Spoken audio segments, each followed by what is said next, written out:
Today I'm reviewing also Full Throttle. Twisted Colossus was the other review that I did on the same day, and I decided to do Full Throttle and Twisted Colossus both on the same day since I haven't been uploading videos lately that much, so I decided to do two videos in one day. And Full Throttle right off the bat is a great coaster. I love this coaster. It is very, very good. I really like it. And today you will find out the review and what I think about this coaster. So let's start off with the duration. Full Throttle is approximately about a minute because it stops in that tunnel before launching backwards, and it's getting a 3.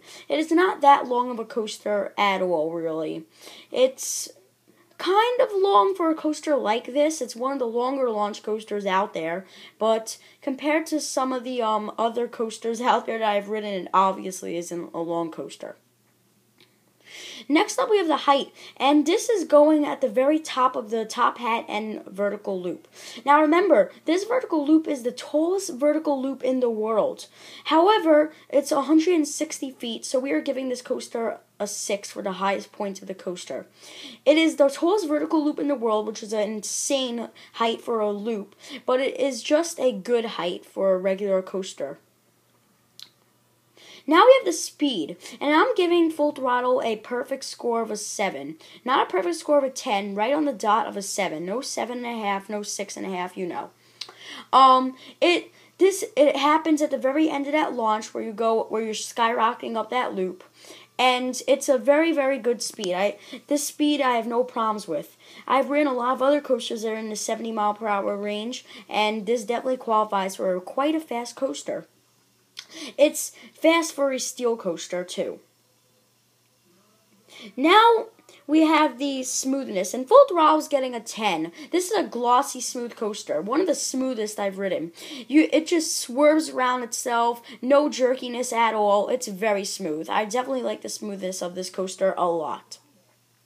Now we have the intensity, and Full Throttle is getting a 9. This is a very intense roller coaster. Not a 10 worthy, but definitely a 9 worthy.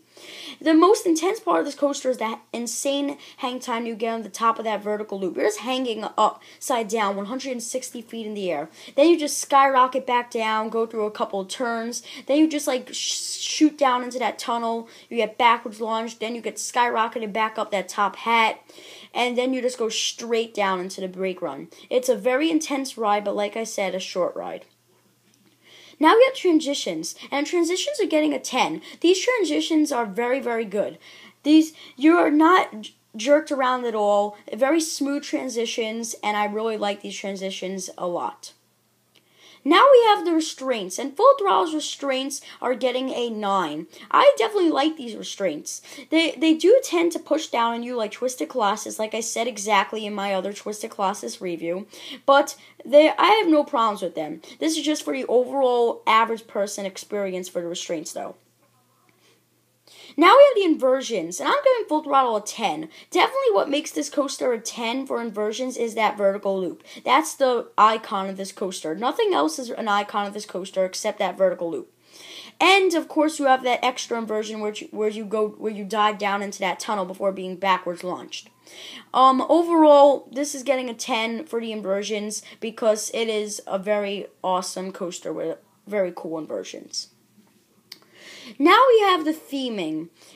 So, Full Throttle is getting a 3. There really isn't any theming for this coaster. However, it's in a station area, in an area that's themed that really helps the ride build up. So, that's why it's getting a 3. But the ride itself has no theming whatsoever. Now we have the airtime, the final category.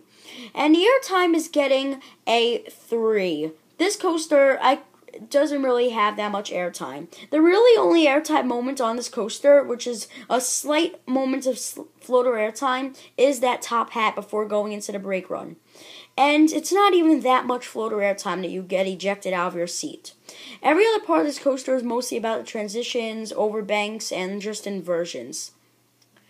And now we have the launch. I'm sorry, this is the second and final category. Since Full Throttle is a launched roller coaster, we are going to add on the launch category. And Full Throttle is getting a 9 for this launch. This is a very, very powerful launch for 70 miles per hour. The reason why it's not getting a 10 is because if it was faster, it could get a 10. But since it's a 70 mile per hour launch, which is not that fast for some other launch coasters that I've ridden, it's still a very good launch for its speed. So that's why it's getting a 9, but not a 10. But it's still a very nice launch. I definitely like this launch a lot. Now our overall score for this coaster. Full Throttle is getting a 8.5. Full Throttle, I cannot really tell if it's in my top 10 yet, or whether it's in my top 15. Most likely in my top 15 as of right now, but I don't think it's in my top 10. It's an 8.5 though, because I definitely like this coaster. It is an entry to my top 5 in Six Flags Magic Mountain. So I highly recommend it. It isn't the main priority of the park. Definitely go for the top 3 in the park for that. But this is still a great coaster, and I do recommend it if you're spending a whole entire day at Six Flags Magic Mountain.